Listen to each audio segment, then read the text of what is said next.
Hello everyone, welcome back to the channel. Today I've got a pretty cool vid because I got sent an Insta360 GO 2. It's a tiny little action camera. It's genuinely about this big. It comes with a little magnetic necklace which you wear below your t-shirt and you can mount it sort of here, so it's almost like a little spy camera. But I want to try it out today on the bike, see if I can get some cool shots. It shoots up to 1440 and 50 frames a second, so you do have slow-mo and you do have some pretty nice quality, especially if you're uploading to like Instagram or something or YouTube. Get away with 1080 all the time. That's what most people upload in. I'm just going to jump straight into it and see if I can get some cool shots. So I will just quickly show you the actual camera so you can see how tiny it is. Look at that. It's smaller than my little finger. I also got given this mounting bundle, so not sure what these mount to, but I should be able to put it on like my helmet, for example, all that sort of stuff. And I got some nice little NDs, which should be pretty nice for filming in the sunlight. So let's ride. Okay, so I've arrived at quite a windy and fairly wet skate park. But we're still gonna press on with this video, try and get some clips done. So then what you'll get is this little case which the camera actually goes inside of, and it doubles up as a little charging case. And as you can see in there, you can connect it to this case, and this is sort of how you're going to be working the camera from what I have gathered. I'm going to put it in which mode I think is probably going to be best, which I'd say is probably pro video. Enough chat, I'm going to slap this on, do a lap round and see what happens. Yeah. Quite a lot of leaves.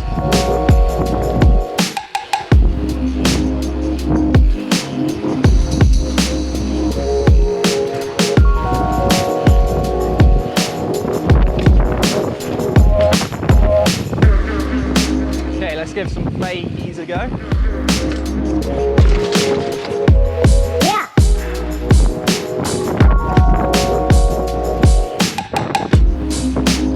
Nice.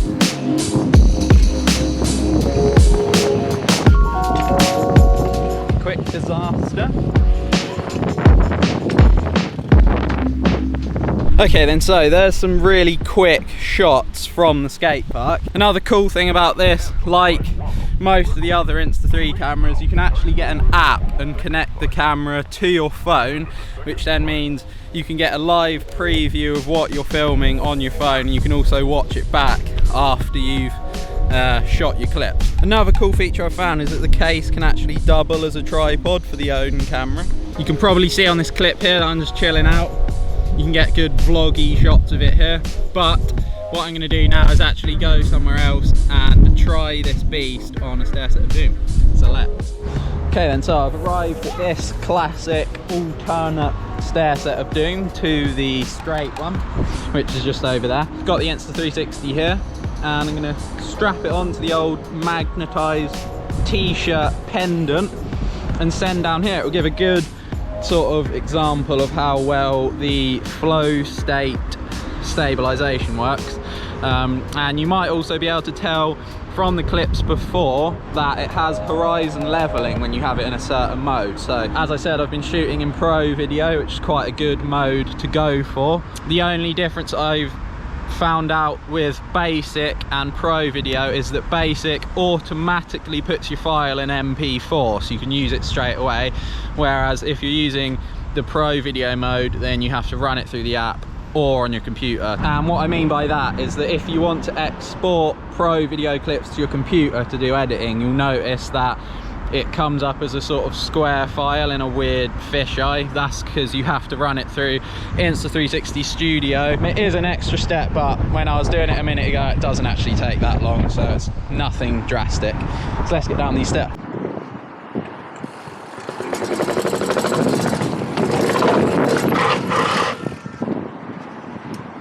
So I think that worked pretty well. I'm just going to ride along to the other set now, which is just here, and go down the straight ones.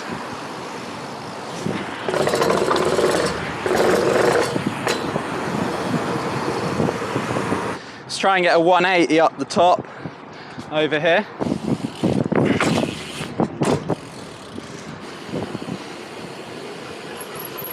Okay then, so that gave you the opportunity to see some flow state stabilization down some steps. Looks pretty good in my opinion, and the horizon leveling works quite cool. It's quite funny to look at when I'm doing like 180s and stuff, so it goes a bit weird, but quite a cool look I think. So let's move on. Might as well get a few clips in the whip whilst we're here. So good, because I can just record and control from this little device here. Got it sticky mounted on my forehead, ready to send. People looking at me like I'm some sort of weirdo, don't know why.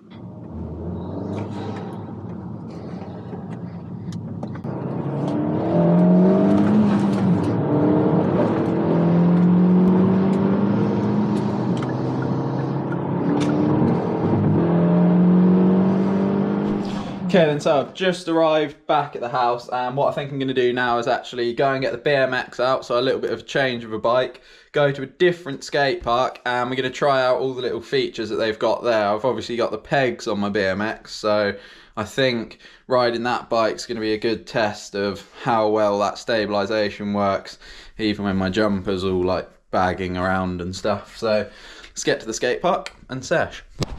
Okay then, so here we are, we've arrived. This is Tiptree Skate Park. We've got some features at the back there, some grind stuff, nice little bowl, quarter and a jump box over there. Should be pretty good to test out some stuff. Let's see how it goes. Okay, let's get a quick line in this bowl.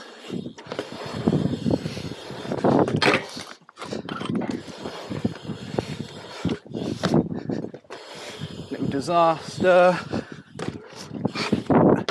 Into a fakie. Nice. Got a line for here. We're going to drop in, double peg, Lucky, Feeble, Smith, and then can out over there.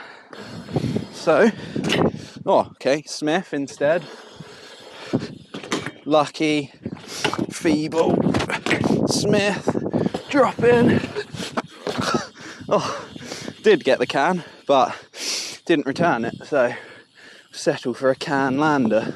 It is coming on to be the middle of UK winter, but I am boiling, so I'm gonna have to take this jumper off. Just quickly demount that with absolute ease. D jumper, there's my little pendant, that's got to go in there now, and then clip that back on. Let's get back to getting some clips. Just spotted a line that might look cool on this little cam. I'm going to drop in over there, air out this bigger quarter into here whilst doing a can. I think that'll look good. Let's try it. And despite it being quite a small gap, it is quite steep, that lip, so you're not going to go too fast. I'm going to have to get a bit of a run up. Wow, it's actually kind of hard to clear. I might need to go into that a different way to can it. I might drop in over there from the grass, see what it looks like from this camera. Oh my god, that was really sketch, but I'll take it. Let's three that jump box. Just had a bumblebee land on my shiny forks, probably thinking it was some sort of pollinated plant, when in fact it was just chromoly 4130, I'm afraid. Jump box 3.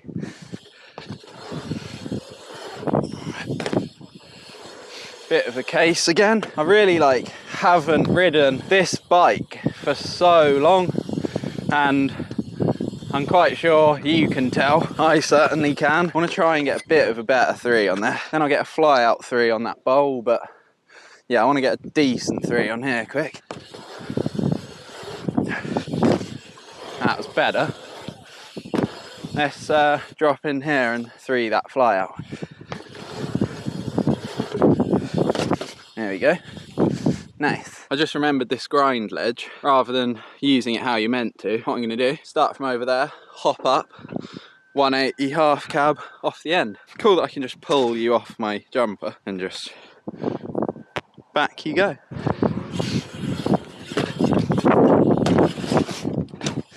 Nice. Oh, nearly didn't hold that together. Here's one. Chink on that. slidey tyre that. Rock. Fakey, nearly did a friggin' full cab. It was that much of a spin out the 180. So out of breath, I'm so unfit these days. I need to do more sessions like this. Like, my heart hurts. Okay, so as a little finale piece, what I realised we haven't done is use the SloMo. So since we're here and there's that mini stair set there, I'm going to set up the Insta3 on the little tripod box that it comes with. Then we're just going to go down on the back wheel, see what it looks like, give you an idea of the quality of the SloMo and how good it is. It's only 50 frames obviously, so if you were to put it in a 25 frame timeline, it is half speed, which is slow enough generally. So let's give it a try. So I was actually wrong.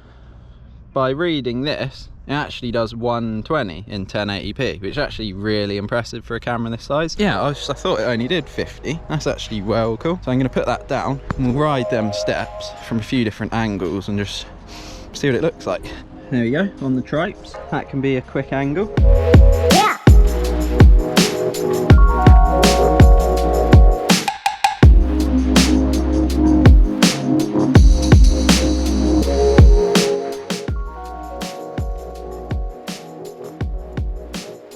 So then that pretty much concludes this little review of the Insta360 GO 2. My final take on it, it's actually quite a mind-blowingly good camera for the size of it. I mean, like the case that it comes in smaller than a GoPro, or more or less the same size. Actually putting it next to it, case is just about the same size, and then a camera that small that you just clip onto your jumper. It's actually so sick. If you guys decide after seeing that footage that you'd like one for yourself, if you click the link in the description, it will take you through a special little link and you'll get a little bit of money off your order.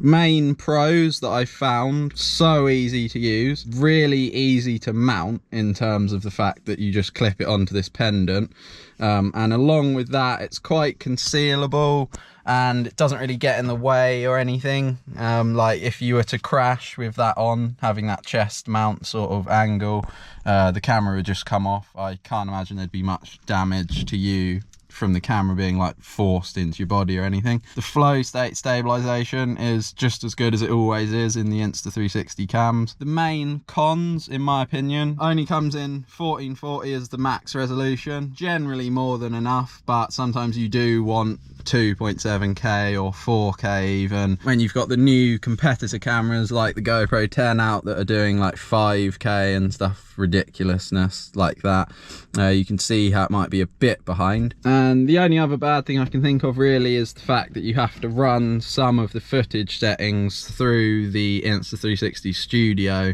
to export it as the correct file type to edit on a laptop. Other than that, if you're using your phone, which most people would be doing, it's pretty much not an issue. So overall, whether I'd recommend it or not, I definitely would.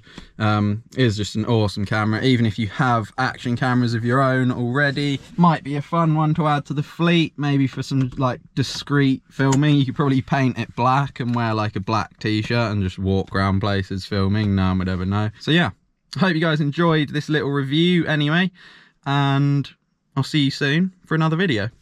Ciao.